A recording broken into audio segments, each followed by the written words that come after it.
Welcome to the Coffee Talk Podcast. This is intended for informational purposes only and not to be used as a primary basis for investment decisions. Consult your financial professional before making investment decisions. Shannon Ross is a registered representative and MBA of Lighthouse Financial. Lighthouse Financial offers securities and advisory services through Cambridge Investment Research Advisories Incorporated, member FINRA and SIPC. Shannon is CEO and managing financial partner of Lighthouse Financial. Cambridge and Lighthouse Financial are not affiliated. And now, here's your host, Shannon Ross. Well, welcome everybody back from Thanksgiving break. Hello. Welcome to the month of December. Yes. We are back in the Coffee Talk studio. Yes, we getting are. ready to kick off a new series today and have a little fun. How was your Thanksgiving? It was fantastic. Was it fun? It was fun. It was good. We stayed here. I know, we didn't spend it together. I was a little bummed about that. That's because you left. We can't spend it together if you leave.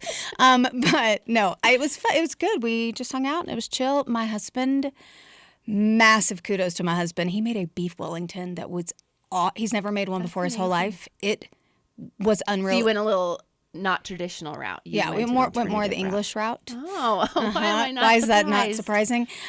Yes. It was so good. Like, he will have to make that every year. That's not the one with the pastry over the beef. It's like with the mushroom sauce. Yeah. Oh, inside the pastry, right? Yeah. Oh, that is good. Yeah, I mean, he bet it was did the whole amazing. dough, wrapped it, made the mushroom paste. Like, he did Can we all do the that things. again for Christmas? Yes. It Can was. he make my husband's birthday dinner? Seriously, it was that amazing. It was that I was a little. He's a great cook, you know that. Yeah. I was a little nervous, but it was really good. Oh, How was yours? nice. It was good. Well, as you know, we went to my favorite Yeah. state on the planet Earth, which was the state of Texas. Yeehaw. And it was great. And it was nice weather. And I got to wear my flip-flops and bathing suits as much as I could. I mean, it was, I think, at 59 at one point, but I was out there. You were out there. You texted I get me. my little magazines. And I mean, it's nothing fancy, but for me, I just love it. My husband and I love it. My kids get so bored and they're so counting Texas. the days. They do, but you know, all their friends are back all here, here, and they're yeah. getting to the teenage stage. So they're Especially like, really, Hales, yeah. again, we're going again after Yeah. Christmas. So we're like, yep. You don't have to go. I know. Actually, I'm going out of town too, so never mind. We know. go. I know. So David it thinks we was should really carpool. fun. I know. Since we're Well, all going we're that kind of, you're direction. going to Bama, so we're kind gonna of drive like through midway Texas. for you, Yeah. so you can make us a pop by. Yeah, a pop That's by. Haven't. right. So, but I ate a lot. A lot. A Did you do lot. traditional? Yes, we did. We did. But what was fun about this year, it was just us. So it wasn't chaos. It wasn't, a lot of people Sure. or anything like that. So cooking was, doable. Yeah. And I made each of my kids make a dish with me. And so that was super fun because, some of my kids cook more than others. Some have a long way to go, Yeah. especially on my boyfriend. I'm impressed with your patience to do that. Well, Good job. the one that doesn't know anything, we worked on, like a box of stovetop stuffing. Like, we kept it real simple. You got to start somewhere.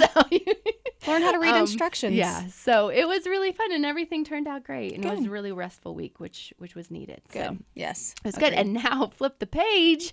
We're into December. We're are. into the Christmas season. I'm so are. excited. Are you done Christmas shopping? Yes, but I keep adding little things here and there. I mean, the poor That's where I get Amazon in man. trouble. I mean, he should just really go from the warehouse to my house every day. Like, Well, he does. I think when we don't have a package delivered, he wonders if we died or something. Oh, I mean, yeah. it's ridiculous how much Amazon comes to my house. I don't know what I would do without I Amazon. know, but I'm getting, because similar to you, because your husband's birthday is very close to Christmas. Yes, Mine good is gracious. my husband's birthday is Christmas Eve, so it's so much to figure It's a out lot. and to plan. It's stressful. And so, things are on back order, so I have to find it somewhere else, or, so it's that juggling kind of Yeah. thing. But it apparently is working out fairly well. So Good. I haven't hit any massive snags yet. I How haven't about either. you? Yeah. Haven't either. No, I think I'm done.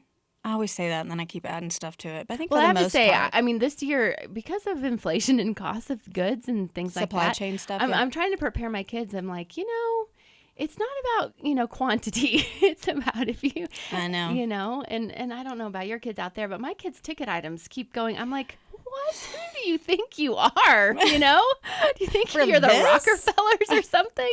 And so, I was trying to show my kids what we got at Christmas. I was trying to explain to my 9-year-old the other night what an Etch-a-Sketch was. Like, this is what we had before iPads. It was no battery. It was sand and black lines. And you had 2 knobs that you were trying to make some kind of picture. One year we should say we're doing all vintage presents, and they're going to see what it was like. Oh, And I'm going to hunt down a Cabbage Patch. Oh, yes. Those are terrifying looking things. I can't even believe those were cool. I Right? know. That should scare somebody. I know. Anyways. I know. So how about Christmas traditions? Kind of what have you guys started, and kind of what's on your list this month? I mean, we decorate. I love when I ask you questions. Every time she asks me, I know. I look at her like she's got 3 heads. I mean, same old. We decorate, which it takes us like a week to decorate. We do a lot You for do all Christmas. out. Like I said, you go on the circuit. We You're do. on the route. On One year. Tours. One year we were the Griswolds. Now that's not happening this year. Although, anyways, knows? who knows once my husband gets on Yep. the lights. That's right. But yeah, I mean, it's just listening to Christmas music and going shopping. We have a Christmas party this weekend, so that'll right, be we fun. But I really we can talk about this, and I'll ask you about your Christmas traditions in a minute. But I really have something I have to share. This is why I wanted to bring it up good. very early in the show. So excuse me, sorry, Kel. I am so excited to announce, if you have listened to the show for any length of time, They know you at all. if you know me at all, if you've ever paid attention to any of and I don't have him out props. today. That's okay. But little Flip, the donkey, is usually out here. But my announcement is, as of this past weekend, I adopted 2 miniature donkeys. Their so names exciting are for Pistol you. and Pete, and they are precious. I am in love. I am already planning monogrammed blankets. Like, I am off the rails with excitement. I went to Long Hope Stocking Shelter. I am making a plug for them. They don't know this. Amazing facility. They have all kinds, miniature, full-size donkeys, whatever. And they are amazing organization. If you have a passion for donkeys, want to volunteer, want to adopt, they got plenty. Look them up because they're amazing. But I went and met Pistol and Pete, and I led them through an obstacle course, and I learned how to clean their hooves. And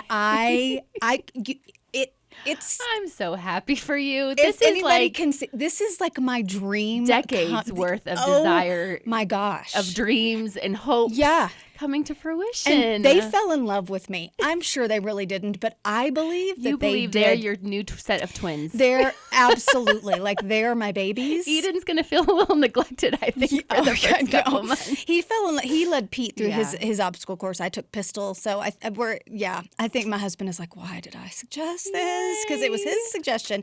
So yes, Pistol and Pete, but I don't get to bring them home till after the first of the year because we're traveling for Which Christmas. is not that far. It's less than a month away. Well, it's like a month away. I would have them at my house right now, but they're emotional animals, and so we didn't think it would be wise to let them get used to you, and then you leave to go to town, and somebody takes care of them. Starting your petting zoo. I'm telling you what, I'm and your over hat the moon. is very appropriate because, like, you are finally going to be more on the farming route. Well, did you get the hat though? Did you look at it? It says cash. I know. And then cow. Oh, cash cow. That's cute. Isn't this funny? I found it on I Amazon. do think it's funny. I thought it was great. I really need now one with a donkey. I know. Well, there was one, but it had a foul word on it. So. Oh, yeah. I've gotten you a shirt like that says bad and then a picture of a donkey So on the it. day we went to go, I know we need to get to our show, but the day I went to look at Pistol, so Yeah. you have to like put it in an adoption app, and you have to send all these pictures of your place. Like, this is no joke. They don't give their donkeys to just anyone. Sure, Like, which you have is to great. Which is great, and they Yeah. love them. I mean, their donkeys there get like chiropractic care, acupuncture, masseuses. Like, they're not playing around with rehabilitating some that have been abused and all that. So, absolutely. Neglected. anyways, my point. Let me get to it. That morning, I know we're going. Right, and we're going to see the donkeys, and I'm getting dressed. I'm going to be in a barn, so I need to not. But I pulled out the T-shirt. Oh, did you? Mm-hmm. Oh, and it's got a yay. huge donkey on it with sunglasses, and it says a certain thing on it. And I mean, I shouldn't. Well, it doesn't say the swear word on it. Well, it just says It bad. says bad, and then a picture of a donkey. Right. So I hold this up to my son. I was like, "Do you think this would be too much to wear today?" He's like, "Yeah, just a bit." Plus, you were also interviewing still. I mean they're like the adoption. they're so, deciding if I get that to was be probably a wise move. Yeah, I was. Well, I think she. I mean, when I said this was a dream come true, she was probably like, "Wow," but they love their donkeys.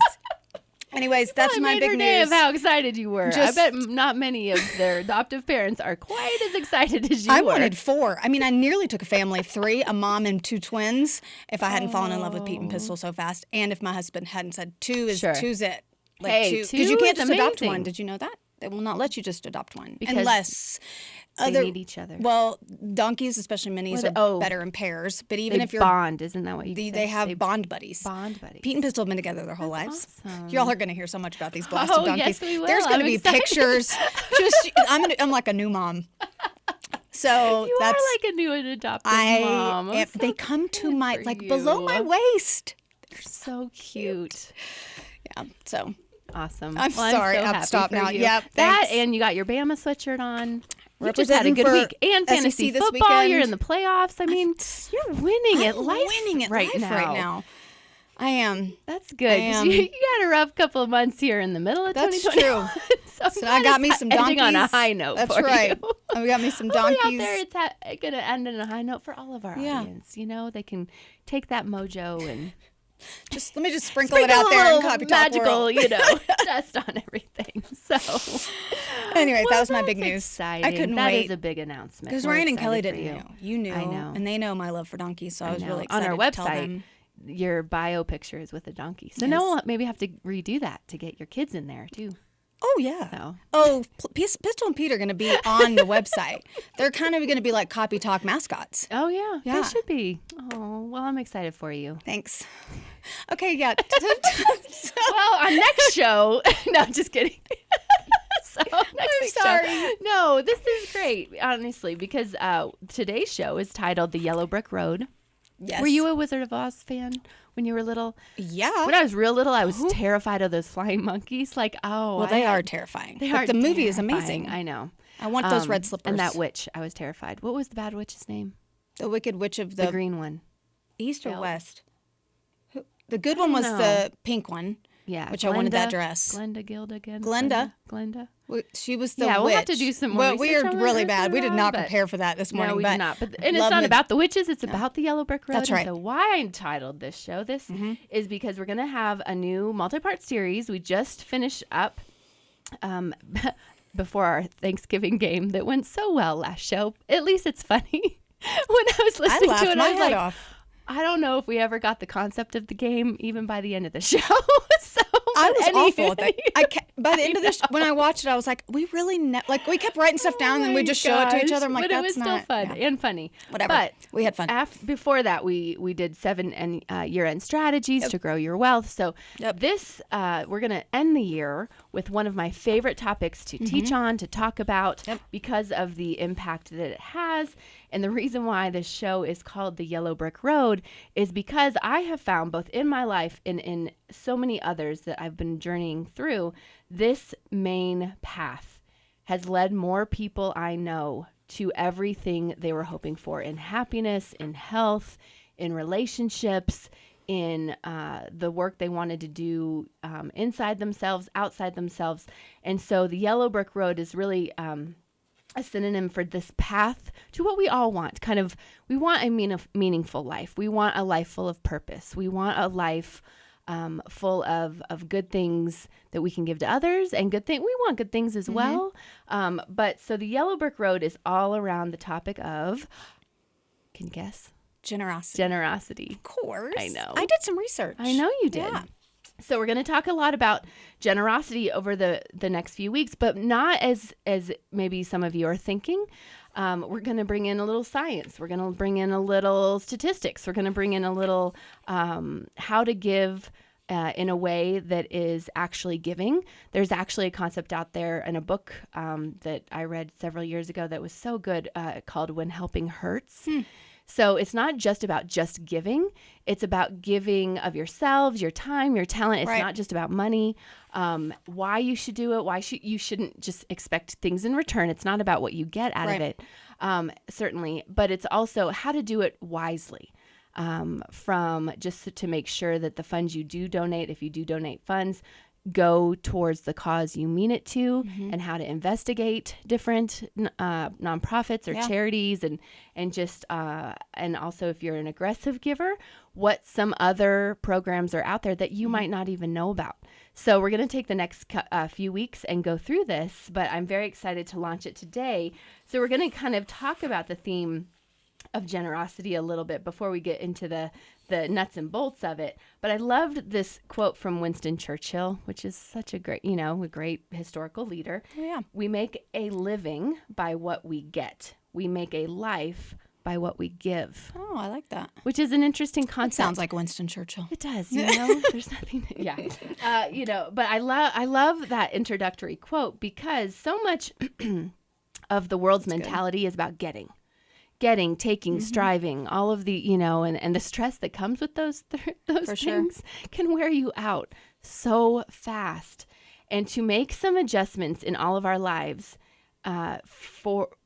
and instead of being all consumers, to start to give time, give talents, and it's not, it could be to your neighbors, to your friends, Absolutely. to your colleagues. It starts actually, I think, in the sphere of influence around you. Yeah. There's always need. There are always need. And as you start this process of finding needs around you, you're going to find that the needs only continue. Yeah. And as you kind of peel apart this topic and start to give, even if it's little amounts of time or little amounts of, little things, your own life starts to just have so much more meaning.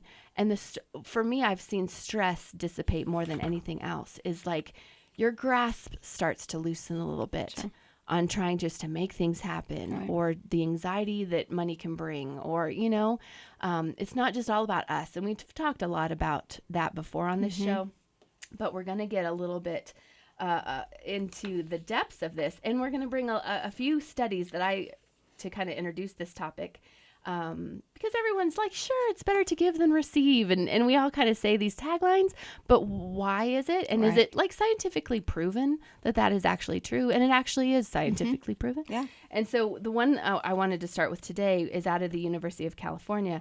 And they did a whole study around generosity and comparing generous individuals to not as generous individuals. Okay. And how they charted that generous individuals actually live longer and healthier lives. And so they kind of broke it down to a couple different topics of, their first topic was how to pay it forward. And so, an individual that gives to someone else, there's this cycle of paying it forward that person then that receives starts to act more generously towards others for a significant amount of time.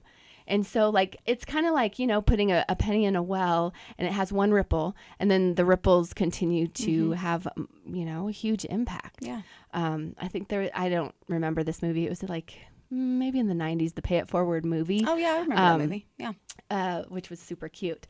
But this concept of, and you've seen this even I remember a few shows I talked about the sweet gentleman in the McDonald's line who paid for my meal. Yes. The little thing. And how many articles do you read? Like one person does that and then you do it for the person behind you, and it can carry on for quite a while. Yeah. Well, someone being generous to you, I think, helps open your eyes. Right. To where you can be generous. Yeah. Because it can be so unexpected, like the guy in front of you at McDonald's. Right. You didn't expect that. Totally. Absolutely. But it makes you think more the next time you go to McDonald's or Subway or Starbucks. Yeah. Of, hey, let me just grab this ticket behind me you too. just never know, Yeah. how that, or, especially this time of year, this week, we had Giving Tuesday, there's Black Friday, there's Cyber Monday, and they've started a Giving Tuesday concept to remind people that this season is not just about getting, and we're all in a generous spirit, I think, in December, because we want good things for our family members, for our kids, for our significant others, for those we love in our lives, and for those in our communities that have fallen on hard times. Yeah. And I think I've seen more of that than ever before, just with, some things happening in our individual lives. Right. It's just so inspiring to watch people just open their hearts, open their wallets, open their time. Open their energy. Yeah. And just what an impact that makes on people who are struggling. And there are so many people out there. You all know people in your community. You probably don't have to go more than 2 or 3 doors down from your own house. Right.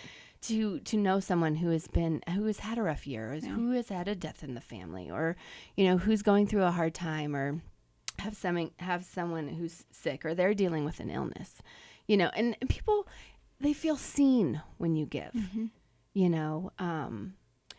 I can remember, growing up, especially, when my mom passed away, people were so generous at first, but it was really those who kept going with us, because, when you experience a trauma and you've had more than your share of this in your own life as well, everyone kind of, gets that initial. Everybody rallies in the beginning, which is great. Which is awesome. Well, you need and that. makes such a huge impact. Yeah. But it's really the realities that set in. It's the 3-month mark, when the you go back to mark, life, the 12-month mark. Yeah. And life is normal for everyone else, but you're not in a normal anymore. Normal doesn't exist anymore. Your time stops. Everybody else is still moving forward. Yeah. Absolutely. And, our brains are wired to pay more attention to stressors because our whole body is wired for kind of fight or flight, right? To heed our survival instincts, to pay more attention to things that could be potentially harmful. So I think people think it's easier to be negative because we're more defaulted wired that way of and when I say negative, more like, oh, it's all about, I have to protect myself. I have to self-protect. I have to monitor this stressor and what can come after me here, or what's the other shoes that's going to drop. And I understand why the short term that's easier, but what all of these studies and what any one of you, because you're all generous out there, I know, is when you start to turn it inside out. When you start to pour yourself out for others, those that are suffering, your own suffering starts to dissipate. Yeah. Your own darkness, your own problems start to become smaller because you're not focusing on them. Right. You're pouring out. You're becoming that river that we've talked about several times. Well, I think you find it dissipates in a way that's healing, not denial. And I think that's, as you pour yourself out, there's this reciprocity of healing. And again, we're not just talking about money. Right. Anybody has the ability to be generous. Anybody. Oh, absolutely. For the most part, anybody. With any of the time, talent, gift, skills, callings that you have, you can pour those out for someone, and it brings a healing there's a healing reciprocity to it that you suddenly, I don't know if it's just perspective, but it's also, I don't know. I think I felt it in my own life in a way that it's hard to articulate. There's I think freedom to it that comes. Well, I think it changes your mindset. Yeah. Like there is not that my hurt and my wounds aren't validated, but as I pour out into someone else, there is my perspective and my shift changes on how I view life, how I view my future. Do you find that as you are generous and as you give to others, do you find that it brings gratefulness for your own situation absolutely. in your own life? Yeah, because I think if you are so inward focused, and we've all been there. This is not a shame. This is not a drive-by guilting. But we've all been there. But there is something to when your eyes are opened and when you're helping others. There is this. Something changes in your heart towards your own, whatever. Everybody's got their pain and their plight, right? We've all got issues, but there is something that resets and reframes even whatever hardships you might be going through when you're helping or serving or giving time towards something outside of yourself. Yeah, absolutely. Yeah. I think you're talking about it cultivates a healthy mindset. Yeah. It starts to lift yourself out of your own pit. Yeah. By focusing on others, and you kind of it's like a brotherhood or sisterhood that it establishes of, how many times have you given not expecting anything in return, but then you turn around and you're going through a hard time, and maybe it's not even the same people, but you get to appreciate and being on the receiving end. And it's important for all of us to be good givers and receivers. I know some people that are excellent givers, but they are horrible at receiving. They can't receive, and it really. It's a detriment to them because they're always feeling like they have to. Then kind of penance comes into the mix. You feel like you have to always pay people back or always be, looking for an ulterior motive or agenda or what have you. You're blocking. I've been this way before. It blocks an opportunity for somebody else who really just wants to give to you. Totally. They don't want you to pay them back. Yes. They're not looking for you to do something for them. Absolutely. But it can be hard to receive. Yeah. It can be a challenge because you feel, oh my gosh, I owe you. Totally. I owe you. And I know I'm guilty of that. Like, oh, I need to pay you back somehow because this took something from you. You're kind of stealing the blessing of that person who wants to just Truly. And they're like, yeah, really? No, I I just want to be generous to you. Yeah. So yeah, I mean, that's the other flip side of that coin, that if you are in a place that and somebody's trying to give to you, just let them. Right. They want to. Yeah. And it's joy for both sides. No doubt. Yeah. No doubt. I was chuckling in my mind when you were talking about your ability to receive. I was like, a couple of shows ago, we were talking about your child tax credit from the government and how you didn't want to open it. It's a little different because it's from the government, but that was. Well, I just don't believe the government's going to be generous to me. This? Sorry. Yes. Hot potato. Get that off my plate. We've gotten like 4 more. Like, why? Well, and again, I mean, I know why now. I know. But every time it comes, I just I look at it in shock. Even I've studied it now. I know why it's coming.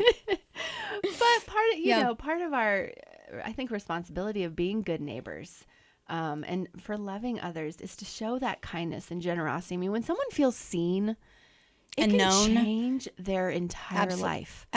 One day at a time. Yeah. And you never know. And nothing's taught me that more than this fall, just with so many things that have happened.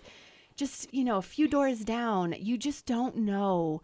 You think you know what people are going through, but you just don't. And there's been so much. And I think it's also because we're all in about, 18 to 24 months of this whole new life, new wave. It's a new variant every day. It's a new thing to fear. It's a new thing to consider. It's a new thing and everybody is worn out. There's a level of weariness setting in to folks that are pushing people over the edge or pushing people to a point, I'm trying. Yeah. How did you know? Oh, was I doing the wrong one? It's true. And I think that's why I feel like I'm witnessing more and more tragedy, because I think people are just done.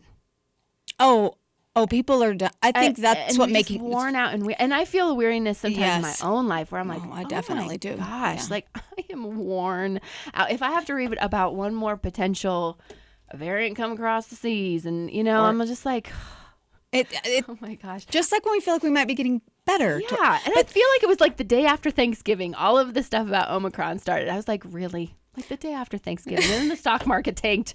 And then, like so many things, I'm like, I just want to go back to my turkey and gravy. Well, and there's mashed potatoes. All the headlines right now are just, I mean, from people, there's so many tragedies going on. You've got the high school shooting that just happened. You've got the Christmas parade that the man drove his car and is now killed. I forget how many. I know there was a child that just passed away from their injuries from that. And then, of course, you've got Omicron, and then you've got the stock market, and then you've got this, and then you've got that. And it's just, I think this year more than ever, if you don't see a need right now around you, your eyes aren't open. Sure. I guarantee you there is someone, a neighbor, someone in your life, your workplace, your sphere of influence, the Starbucks you go to, the grocery store, person who checks you out. I can guarantee you there is someone who needs you to just smile or be nice or maybe just shut your mouth if you've got nothing good to say, and that'll be a seed sown of just, and I get it. Sometimes we're in a bad mood. I'm not a drive-by guilting, but I promise you, if you open your eyes. Out there of open your eyes. Find that person. Find that neighbor. Find that, find a couple people that you're going to actually set out to bless in different ways. Well, and just ask each day to be, I guarantee you, whatever your faith or belief system is, everybody clearly knows what ours is, but I guarantee you something will cross your path. If you are intentional about being generous, an opportunity will present itself that day. Maybe the person in front of you at the checkout line at the grocery store, you can see them fiddling with they don't have the money to pay for it. No doubt. If you have the ability, there you go. I promise you something will show up. And here's to be something generous. Super interesting. I'd heard this a couple times, but I did some research behind it. So this is from the U.S. Bureau of Labor Statistics. What socioeconomic class do you think gives the most?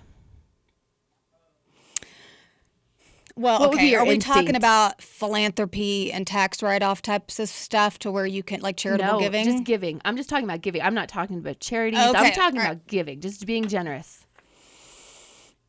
I bet most of you out there, what would you think?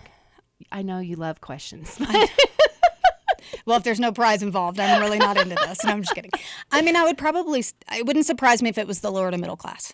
Yeah. So, I mean, everyone thinks it's the upper class, Yeah. like the quote rich, Sure. or the middle class. Actually, the poorest 1/5 of Americans give over 2 times what the wealthiest 1/5 of Americans give in terms of percentage of their income. Wow. So, for all of us who thinks like, oh, I'm too poor to, you know what? The most generous class in our nation is classified as the poorest 1/5, which is awesome. Which I think it's because, and I've gone through seasons of being in that 1/5. I know you all have as well. Yep. You're closer to, what it feels like to be poor. Absolutely. You know what it feels like every day to be in need. So you don't want anyone have to feel that. Well, I think you As you can give see it more. And you understand, number one, it doesn't require as much to make you happy. Mm-hmm. Some of the most demanding people I know have the biggest bank accounts I see. Yeah. And it's become this like insatiable requirements and more and more and more. Well, wouldn't you say that those upper, and this again, this is not we're not shaming anybody here. No, like we're kind of saying, hey, it's all of, you know what I mean? Like we can all be generous and it doesn't have to be money, but this was such an interesting fact. Well, and I think as you, maybe when you don't experience as many needs in your own life, your blind spot is you don't identify or you can't see the needs in other people's lives. Right. And again, it's not just financial. Yeah. But as you, and let's just be real, the circles that you're running in, Sure. the needs may not be financial. Yeah. But the other needs are very well masked. Absolutely. And very well hidden because it could be mental health. Absolutely. It could be a struggling relationship and a marriage, but those things are all hidden. Absolutely. Which is why you have to be more intentional about asking people, how are you? What is your need? I don't care what class you are. So that surprises me, but that doesn't surprise me. I know. Think It of how- does, but it doesn't. It does, but I know. it doesn't. I mean, I think it did for me regarding the more than 2 times. Yeah, that part definitely surprised me because what also is, the poorest 1/5 of Americans, they don't even get a tax deduction for their giving because they don't need tax deductions because they are obviously below a certain line. They might not even owe taxes. Well, they're not even so looking they're not for a even deduction. doing it. Again, they're not. But the wealthy, people out there that only do it for a deduction. Yeah. And it's not wrong to get a deduction. It's not. But It's that's not. not what you want your It's motive not the to motivator. be. Because then you're not going to, it's so much more about being happy for what you have and trying to live below your means and not pressing the boundaries so tightly where you can't respond to a need that you see. And I'm not just talking monetarily. You can be too busy. That's right. And that I am guilty of this constantly and being so convicted of I need to leave enough time in my schedule to go deliver groceries to a friend, who's struggling, or go have coffee or take someone to lunch or just invite them over to chat. Right. So many people feel so isolated for so long. They just want time with you. Yeah. So it's not just, monetarily. So it's just a challenge of, let's leave room. Let's give ourselves room. Let's open our eyes to your point and start to see who we can impact this month. And that's a challenge out there. And so next show, what we're going to also I didn't go even through- get I to know. mine. We didn't. Okay, I'm so sorry. teaser. Yes. Teaser. Teaser. I do have the 8 biggest benefits of being generous. I know. So we'll kick off next week. So because there are, really, they're really significant and huge, significant statistically, benefits. like statistics that support. This is not just we made a list. That's right. Of 8, nor did I just Google a list of 8. But there are statistics that support. Yep, and proven and studied. So the benefits of being generous. But the Pistol and Pete were worth announcing today. Well, I feel like, and I love that that's their name because I feel like for you and David, there couldn't be 2 donkeys that were named more appropriately for you guys. I love it. Why? Because I'm a pistol. I'll take One that. of you 2 are always a pistol about something. that's And we get such a kick out of you. We love you. We are. Yeah, my husband was generous to me by letting me adopt 2 donkeys. Yes. That's awesome. Well, more to come on that, everyone. But we welcome you back. Thank you for joining us. Join us next week as we continue. Follow us on Instagram. Yellow Brick Road. Yes. I do love that scenario. title. Good title, by the way. Thank you. That was really creative. I'm not creative, so I'm so jealous of that. But find us. Instagram, look us up this week. CoffeeTalkPodcast.com. Leave us a message if you've got a sanity spend, or tell us your favorite Christmas tradition, or maybe if you've had an opportunity to be generous. Let's go with that. We want to hear. Doesn't What's matter made what an it impact is in your life of or someone has being been generous to you, or Yep. what have you seen to make an impact on someone And then, else? of course, the one we love the most, YouTube. YouTube. That's right. It's the best one I've ever done. All right. Yeah. Thanks, we'll see everybody. you next week. This is intended for informational purposes only and not to be used as a primary basis for investment decisions. Consult your financial professional before making investment decisions. Shannon Ross is a registered representative and MBA of Lighthouse Financial. Lighthouse Financial offers securities and advisory services through Cambridge Investment Research Advisories Incorporated, member FINRA and SIPC. Shannon is CEO and managing financial partner of Lighthouse Financial. Cambridge and Lighthouse Financial are not affiliated.